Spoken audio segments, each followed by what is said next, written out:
özü. Əgər mənim məqsədim ibadət üçündürsə, bu Allahdan başqasına yaramır. Bir damcıya belə. Və yaxud göz qırpmaq. Məsələn, belə deyək də, xəstəyəm, qalxa bilmirəm ayağa. Səcdəni, məsələn, rükunu gözümlə eləyirəm. Bir dəfə, məsələn, rükudur, 2 dəfə, məsələn, səcdədir, misal.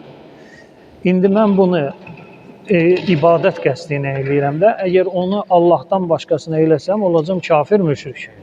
Amma yox, hörmət, Allahın bəndəsidir, Yusif əleyhissalama necə günəş və ay səcdə elədi, Yaqub Peyğəmbər və ailəsi səcdə elədi, Adəmə mələkələr səcdə elədi, heç bir işğalı yoxdur. Təzim səcdəsi başqa, ibadət səcdəsi başqa.